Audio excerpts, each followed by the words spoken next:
Well, today Taylor and I are joined by Andrew Faris, none other than Andrew Faris.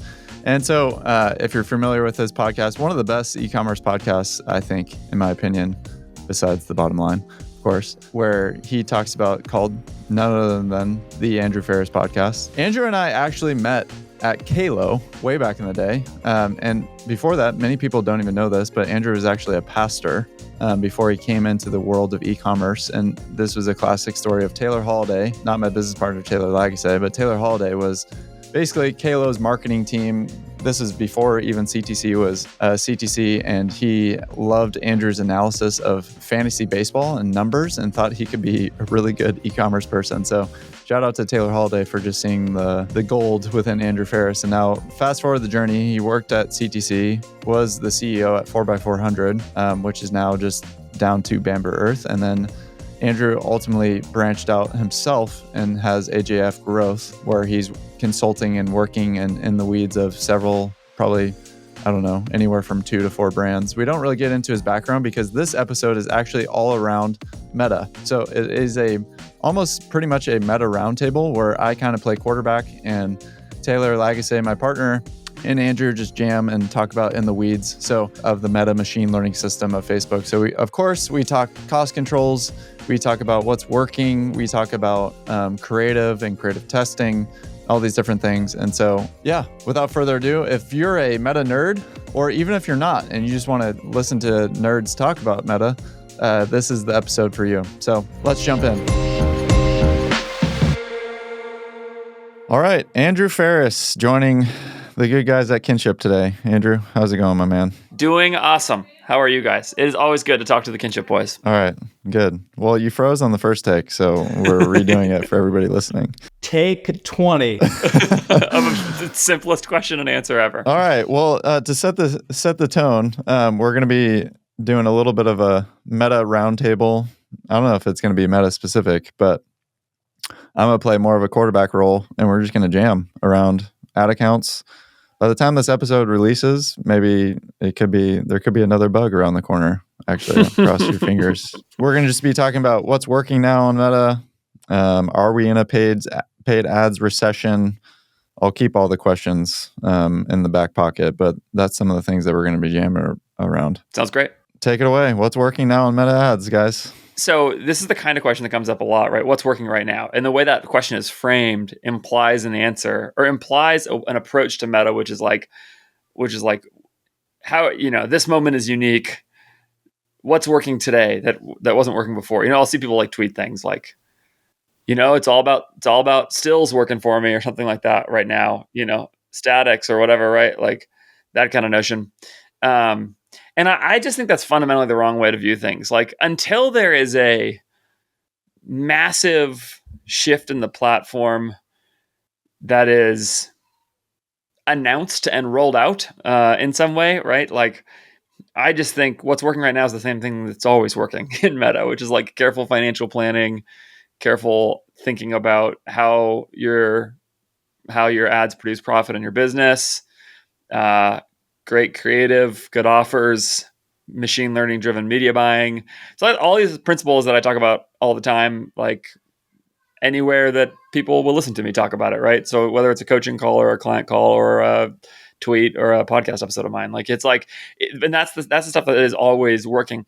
And so for that to change, what would need to happen is need to be some meaningful change to consumer behavior or towards or in the platform itself, like the closest thing I could think of this would be ASC, where I was just going to say would be, yeah, except the thing is ASC, in my opinion, is actually just a way of repackaging, forcing people to do all the things I just said, which is like broad targeting, and more machine learning based media buying by combining up more ads in less places, getting people away from ABO thinking, all of those kinds of things. And in my opinion, ASC basically only does that, and therefore it's actually a reinforcement of the same principles, but it's just a Meta realizing like they had to change the product name to get people to actually adopt it and talk about it like it was a new great thing and force people to adopt it. That's right. Yeah, that's right. It's just marketing. Yeah, which is great. I think it's good if it works for people. But overall advertising budgets are to be far more efficient. That's right. That's right. And so this represents my way of thinking about the world a lot in general, which is like, I'm a very like principles driven kind of person. I want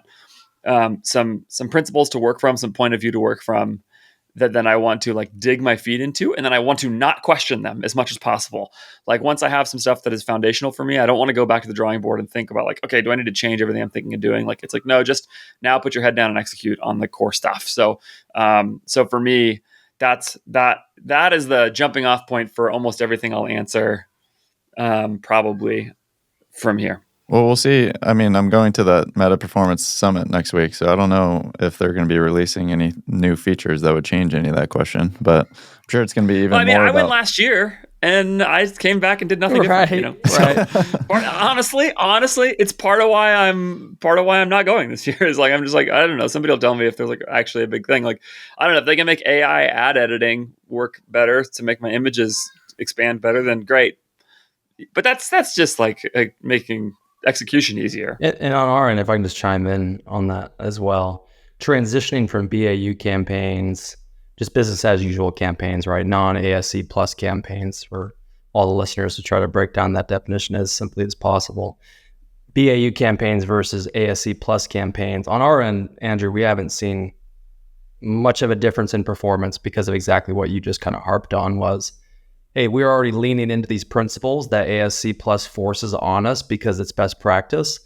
And so we get these questions from clients like, why aren't we seeing the biggest difference as we transition into, Meta best practices? Because we were already operating out of best practices from Meta. It's just forcing it on the masses now, right?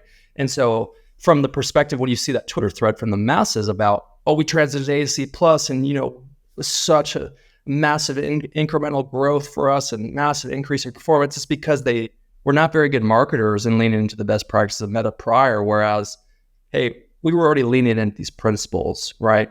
And so at the end of the day, we haven't seen that much of a delineation or distinction between performance between these two campaigns at the end of the day on our end personally. And I think that's what you're saying as well on your end, Andrew. That's exactly right. So like I've done the ASC tests like everybody else has, and for some clients I've had coupons, and so we've said, sure, if you're gonna give me free money, I'll definitely spend it on ASC, no problem. So like and I'll do them again, and the results have been 0% different than anything else like that. That is meaningful. It's really hard. You're practically already running one. Exactly. And so when other people are making that comparison, a lot of times it's because they're actually comparing apples and oranges, and we're mostly comparing apples to apples. And so, yeah, the other thing that happens a lot with ASC that I've seen is that people really underestimate how big of an effect the existing customer cap portion of ASC is in terms of the performance. And so they'll switch to ASC. They won't realize that one of the things they're doing is they're now including ads to existing customers,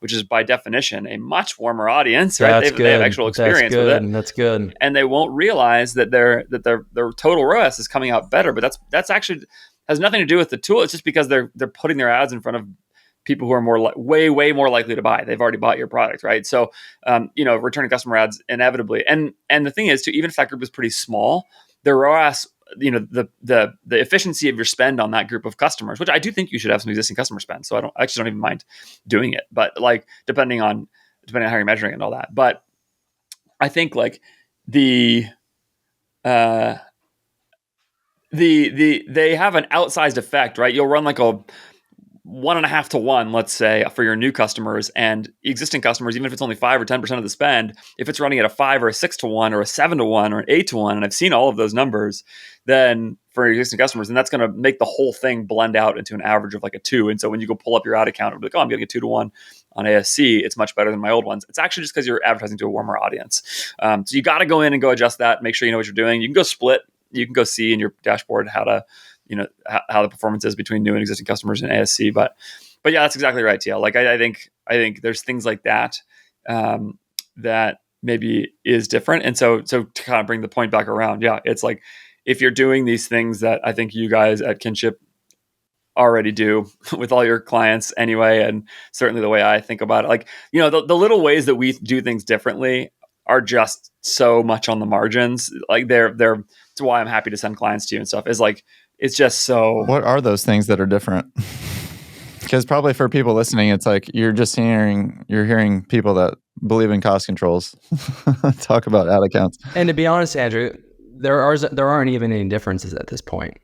We don't do, maxing out the amount of campaigns or limiting the amount of creative in each campaign anymore. To be honest, just for the sake of the look of it, and it's on the margins and perception. And so we have actually just consolidated at this point. So there actually, quite honestly, isn't really any difference at this point. You guys, to answer the question to Cody, you guys used to one launch campaign, every one new ad set, right, one ad, one campaign, one ad set, one ad launch and cost controls, right? And so you guys would do that. I tend to have one each. I have less campaigns, so I have one campaign at the product level, right? So product A gets its own campaign, product B gets its own campaign, etc. Or if it's product A but with two meaningfully different offers, sometimes I'll put them in different campaigns. But we both run cost control. So like we've talked about, I just don't think it's probably making a very, very big difference really at all.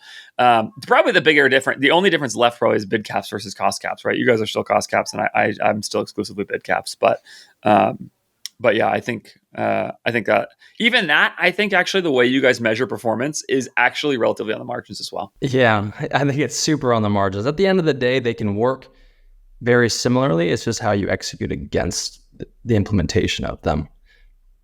Bid caps are a lot more strict, cost caps are a little bit more loose. And so if you want to get a little bit more spend out, it will allow that. You can just set your bid caps a little bit lower than your cost caps than you otherwise would have if you were using cost controls versus bid caps. And it all kind of even balances out to be the same thing depending on how you execute against them. Well, and the bigger thing too, I think, is if you're measuring performance ultimately based on like a metric like AMER, where you're measuring the value of the performance based off of new customer revenue over spend total, and that becomes the ultimate source of truth in the business, then you might adjust your bid caps or cost caps similarly to get to that net outcome that you want.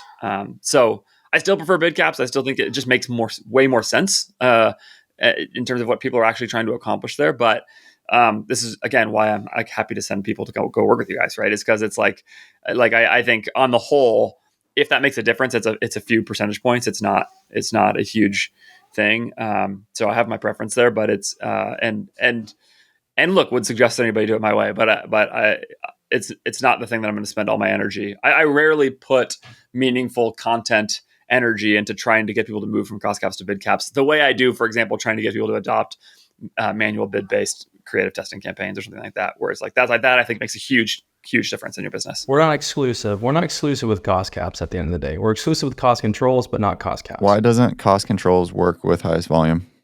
I don't think we've ever addressed this on the pod, TL. We've talked about this plenty though. Yeah, a lot of people do this, right? So they'll want to test cost controls, and so they're running their highest volume, lowest cost ads. We should just actually clarify first of all that cost controls or bid caps and cost caps actually are highest volume ads. They are lowest cost. They in that they're optimizing for the lowest possible CAC, right? And so as opposed to the highest possible ROAS, they're optimizing for the lowest possible CAC.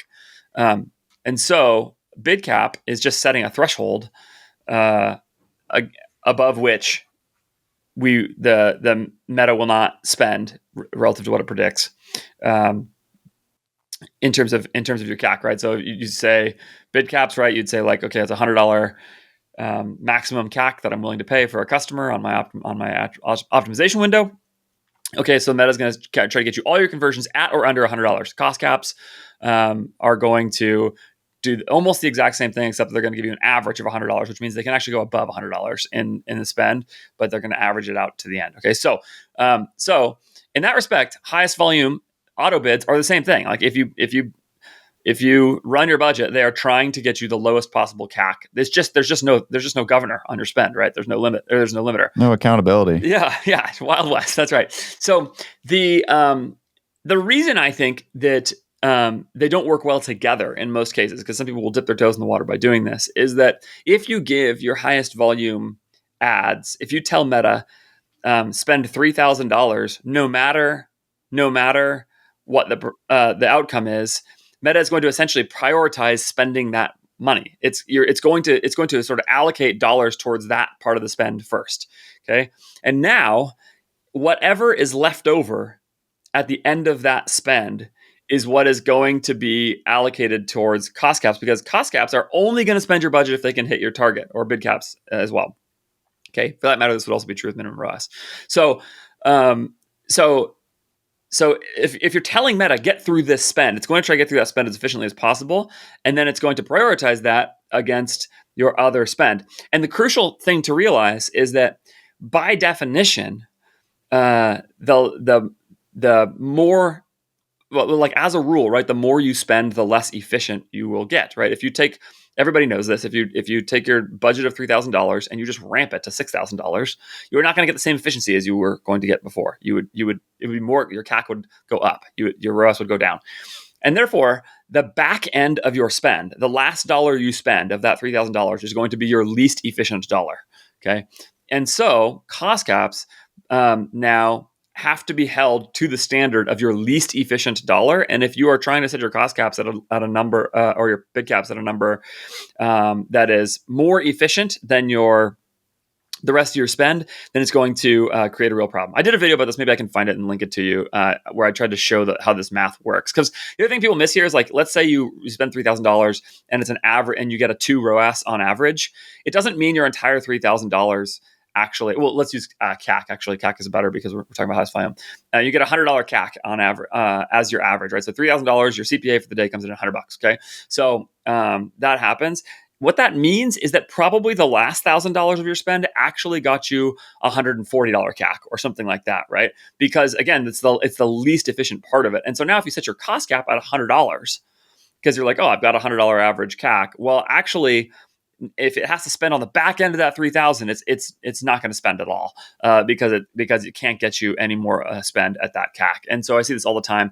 So if you want to dip your toes in the water of cost controls, you're not sure you want to fully commit, there is a way to do it while going highest volume, and that's to tick down your highest volume spend. So if you're spending $3,000 a day somewhere towards the target that you want, and you don't want to go all the way in, go to 2,000, go to 1,500, go to 1,000, whatever you sort of feel comfortable with, right?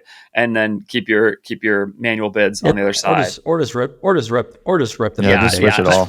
I'm team rip the Band-Aid, but if you're just feeling too scared, right? First of all, get a dog, okay? Because they'll make you feel less scared in life. And then secondly, you can like tick down more, but you probably won't be able to make it work at your exact same spend. I hope that made some sense. It's a little bit hard to do without showing the math. Taylor, have a shorter answer, please. Impossible for me. Just kidding. Adding a real-time example here, I'm getting on a call with a client tomorrow to ideally take over the entire ad account. So we typically don't operate this way at Kinship, but with one client specifically right now, we are operating within an ad account alongside another agency. And this other agency is spending, this ad account spends about $400K a month. And so on a daily basis, they have a lot of ad spend going out on highest volume to level up to that 400K. And we have a daily budget. And on cost caps, really daily budget doesn't mean all that much at the end of the day. For example, if you can get out 90% of your budget on a daily budget on a cost control, that means you are thriving and you need to up the daily budget on that campaign. So cost caps don't ever get out full daily budgets. If you're getting close to that marker, you should up those daily budgets and try to push more spend out of that thing. So a question that I got though from these guys before transitioning, because their concern was, well, like you're not even spending your full budget on your cost control campaign. If we transition the whole account, would we actually be able to get out all of the budget here on a day-to-day basis, or will we see a massive dip? We're concerned. And I said, hey, listen, your highest volume campaigns currently, are spending, 400 divided by 30. What are we working with here, guys? Like $13,333K, $13,333,000. So your highest volume campaigns are spending that on a day-to-day basis, right? And you guys are hitting a $40 CPA. Our cost caps, Andrew, are set at $30. $30. No chance. Our campaigns should never get a cent out. We're almost getting the whole budget out. We're almost getting the whole budget out that we have set on this campaign. And I'm saying, listen, guys, this is an anomaly. This is a case study. Like, I am so confident that if we transition this into cost controls, we would not only be able to spend the full budget that you are today, but we'd be able to increase it at the level of performance that they're currently at. Or we'd be able to spend the same budget at a more cost-effective CPA than they're currently hitting. But that's what this is signaling currently within the situation. And why that is, to go back to your initial question, Cody, of what's working now in meta ads, the reason why I think our campaign is outperforming their highest volume campaigns more than anything, outside of just cost control versus highest volume, cost control is honestly just set, they hedge your bet and make sure that you're on target and on performance. We just have at least 10x the amount of creative within our campaign than they do, where they're only running like 10 different creative and the amount of creative, and we're just crushing their campaign. And that's why that campaign, that kills me to hear that story, because what that means is that they're just wasting so much money on their other creative.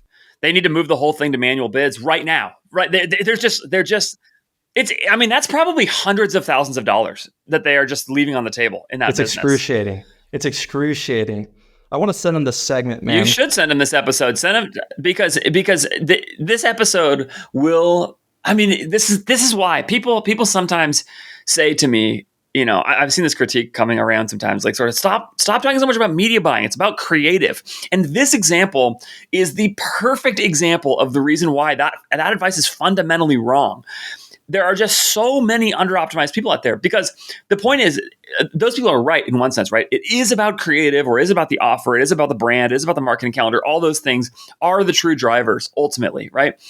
But when you have a massively under-optimized media buying setup, you're getting in the way of the creative doing the work for you that you should do. And so people have got to make this switch, because that brand, for sure, I guarantee you, is costing themselves.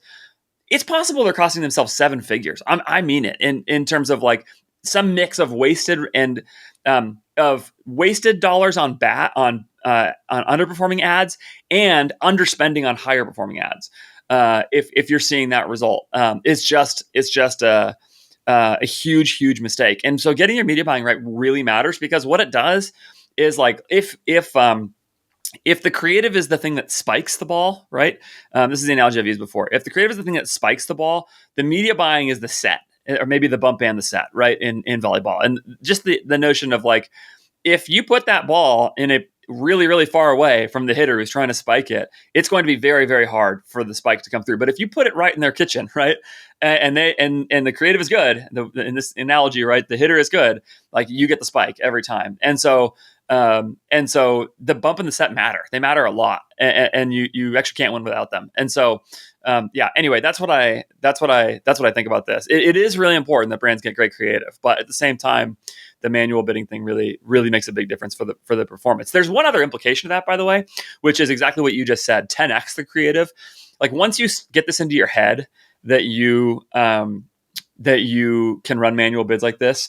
You said you have way more creative in those cost cap campaigns. That's part of it too, is like suddenly you're free now to produce massive amounts of creative at scale and massive amounts of variations every time. To test. That's right. Every time you go create any new piece of creative, you do it with 5 to 10 variations.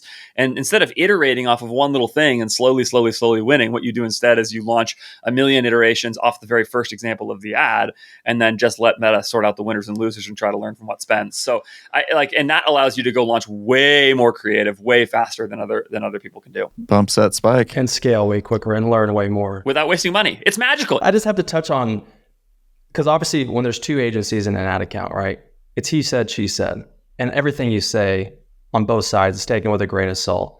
And so I know my audience when I'm speaking to them. I'm like, I know this other agencies, you're in your ear saying things that are on the complete opposite side of the spectrum and saying how we're wrong, they're right.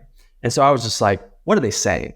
I just want to hear it. Like, tell me what they're saying on their end to justify the distinction in the performance that's happening when I know I'm achieving this while getting second servings, while getting sloppy seconds, for lack of better words, and so they said to our client, oh, they're sweeping up middle of the funnel.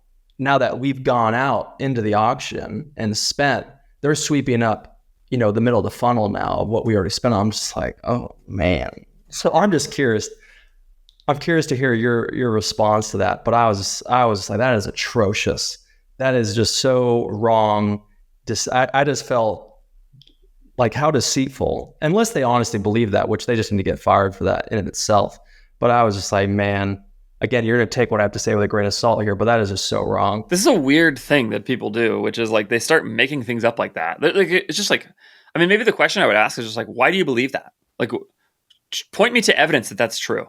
Like, it doesn't. I don't know. I mean, I think there is some theory out there about like how cost caps, gravitate constantly to the lower end of the funnel, and that's the reason why they can't scale or something.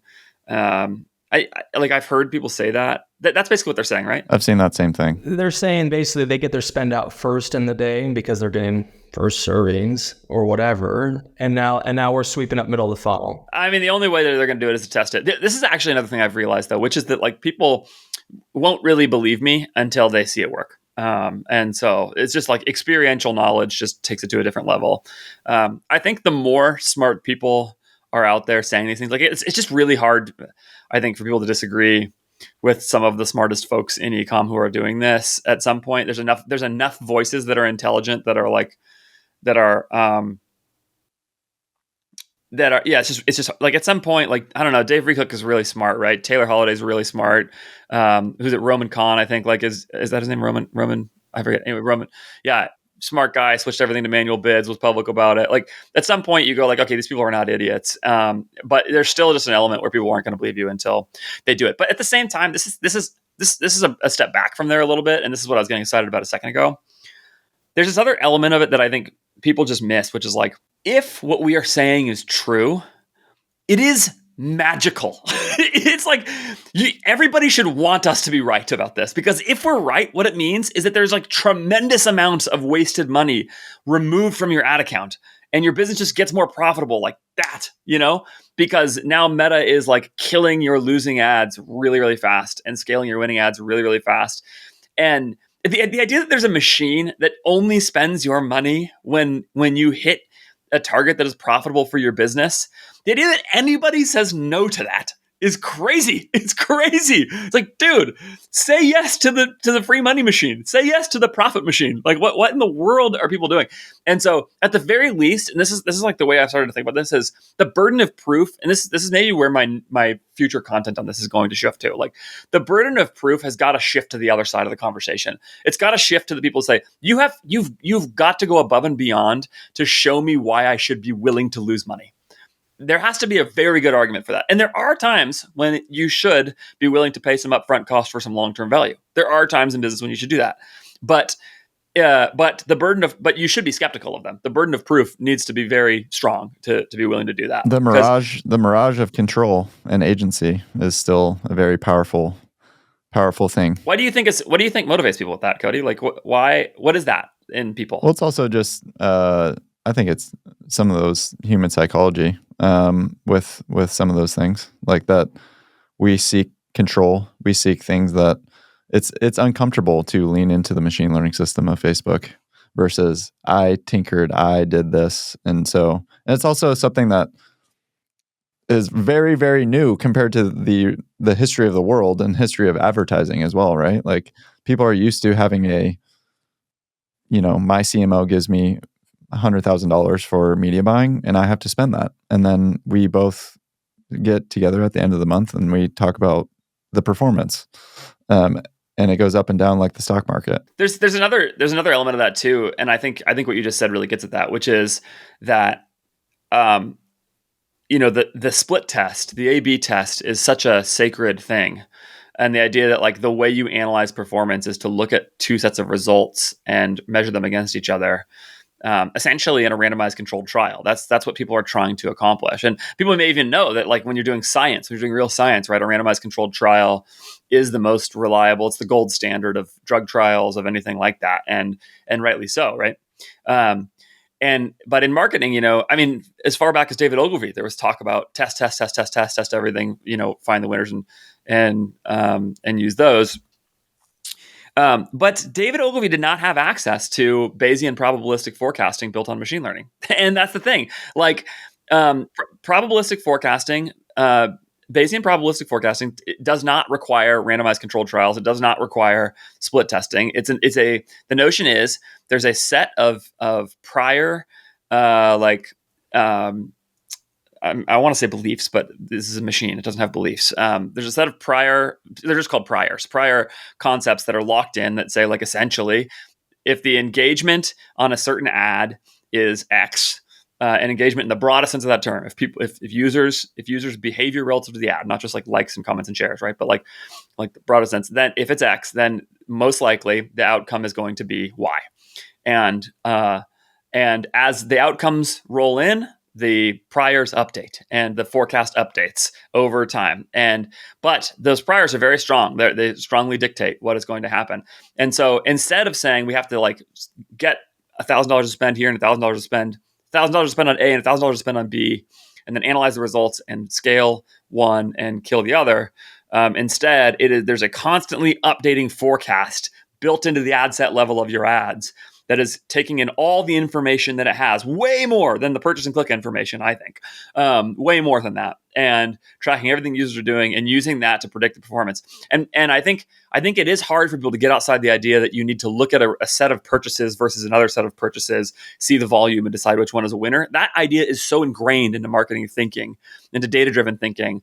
But the idea that there'd be something else like that's better than that, that actually doesn't require you to spend so much money to get a probabilistic prediction of the future is hard for people to get their heads around, I think. And it is actually a hard concept. Like I don't fault anyone for that. It's different than people have been taught, and it's challenging. It's a good segue into, is Facebook smart enough to predict performance without a single penny being spent? Not without a single penny, though I wouldn't be surprised if they get there. But I think it can do it on very, very, very low spends. Yeah. Well, I mean, Cody, maybe expand on why you're asking. Well, I mean, I think that's kind of the basis of our conversation, right? Is like we're leaning into the machine learning system as much as possible. Facebook has trillions of dollars spent on the platform. And what goes into the auction to find a certain purchaser? If Facebook's an auction at the end of the day, and there's buyers and sellers, but then there's also competitors, and there's also the creative and all these different things. And Andrew, what you're kind of just speaking to, they are smarter with more spend behind ads, but we're also saying like it's smart enough to predict performance on ads, all things being equal, even at very low spends. Just to piggyback off what Cody's saying with some of the client feedback that I think leads to that question as well. There's as you know, within cost controls, Andrew, 90% of the spend typically goes to 10% of the ads, and 90% of it doesn't get a lot of spend. And that's what we want to happen, right? If all the ad spend goes to one ad, you're welcome, client. That's the next best dollar spent at the end of the day. But yeah, you're crushing it. It's a killer ad, But a piece of feedback would be from the client where they're like, "Oh, our team is putting a lot of effort into that." It's sunk cost fallacy. It is exactly. Cody.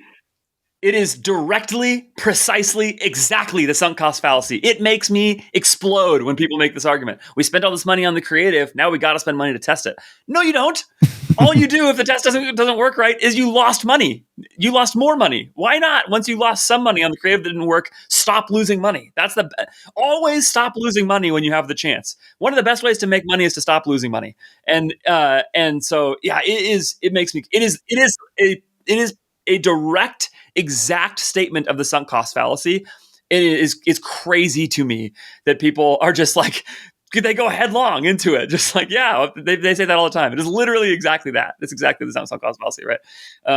Now, what I am sympathetic to is that is a very rational way of looking at things. And in fact, it's incredibly frustrating when you do that. When you put money and time into creative and it doesn't get any spend. It's a fallacy. It's just right. It's why, yeah, right. It's why we have to name it and like address it, because when it doesn't get any spend like that, every time, and I have the same reaction, right? Which is exactly why I want to get myself out of the decision making, because I have this emotional reaction to the thing, which is to say, like, I just did this and I launched this creative and I think it's awesome. Why didn't this work? Come on, let's see what happens if it gets some spend, right? I'm thinking of an ad right now that I think is so awesome for one of my clients. It's actually just a piece of influencer content. It's actually creator content, customer content. It's so good though. I love it. We all love it. And it's not spending at all.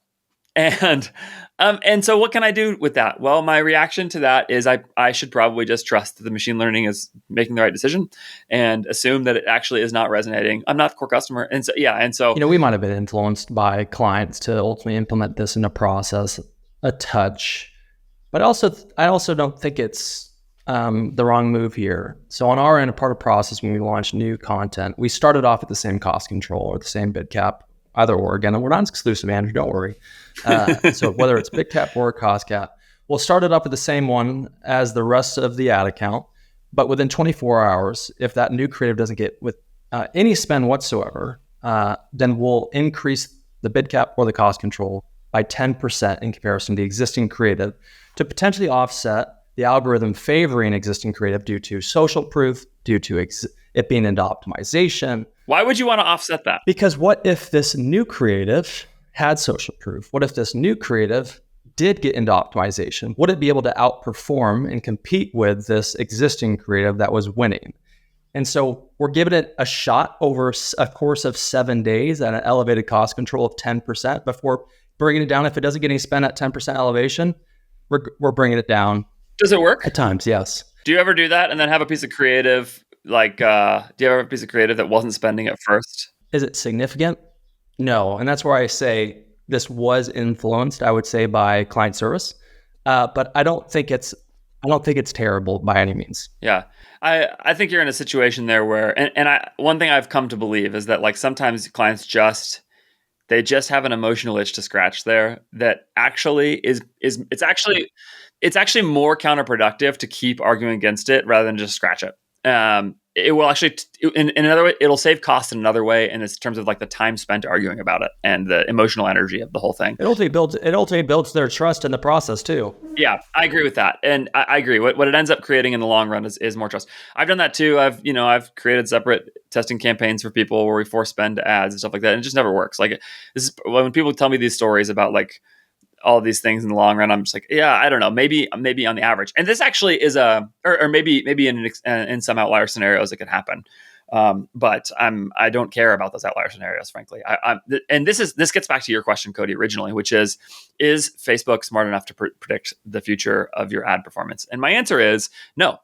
Nothing is smart enough to do that with certainty. But that's not what I'm looking for. I'm not looking for certainty. It's the wrong goal. It's going to cost too much money to get certainty about all of these things over a long time, especially when you're launching the raw volume of creative that like you guys are launching or I'm launching. The question is, who's the predictor? Well, yes. And if you take even a more foundational step about how you think about the idea of predicting the future at all, right? All good future forecasting is probabilistic by definition. And so the classic example of this, I've used this example a lot of times, is 538, the political website, right? Nate Silver wrote a whole book about probabilistic future forecasting. It's really helpful. Signal in the Noise. You should go read it. Silver, right, famously got 50 out of 50 states right in Obama 2, I think, right? I forget which race it was, but he predicted all 50 states correctly. And by he predicted, what I mean is his model, his probabilistic forecasting model, got all 50 states correct. Now, that's actually not as crazy as it sounds, right? Because like 40 states are gimmies. But it's still really impressive, right? So then they predict, their probabilistic forecast was that Hillary Clinton would beat Donald Trump in that presidential election. And the prediction was something like 75% of the time, which the way that they model that is they actually run the scenario, they run simulations of the voting outcomes 1,000 times or 10,000 times or whatever it is with using big data. And 75% of those scenarios or of those simulations result in a Hillary Clinton win. And so when Donald Trump won, everybody's like freaking 538. They got it wrong. First of all, anytime you do something with data like this, people hold you to a way higher level of accountability than all the pundits who are like saying this. This kind of goes into Q1 volatility of Meta. I mean, people have such high expectations of the platform, which is ultimately a compliment. That's right. Everybody's so mad at Meta when the whole reason they're mad at it is because it's the money machine in their business. But the silver point is like he was saying, like, first of all, we actually suggested there was wider error bars on this probabilistic future prediction than other people did. Everybody was more confident than us that Hillary was going to win. And third, most importantly, we actually said Donald Trump would win 1 out of 4 times. If you flip a coin, right, 4 times, weird things happen. So anyway, the point is 25% is actually more than you think, but the notion is that it's probabilistic.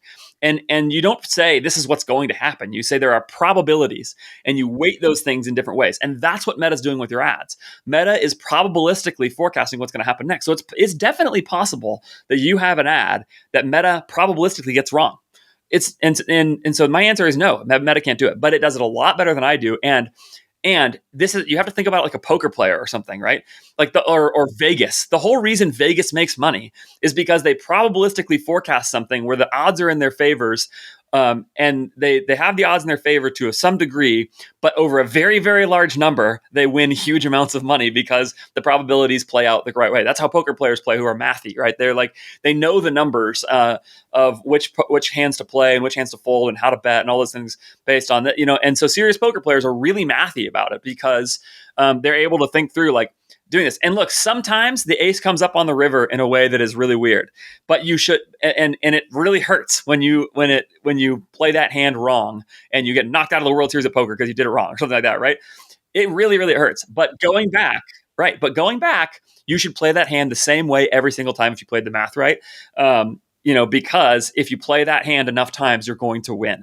And so the emotional losses are tough, but that's it. That's what Meta is doing with your ads. And I think Meta is doing that. Can I extend this for one more point, Cody? Really, I want to run an idea by you that I'm shopping here that I think people maybe haven't considered with this. Okay. And okay, it's like this. I've been trying to think through this idea of Bayesian probabilistic forecasting a little bit more and how to communicate this, right?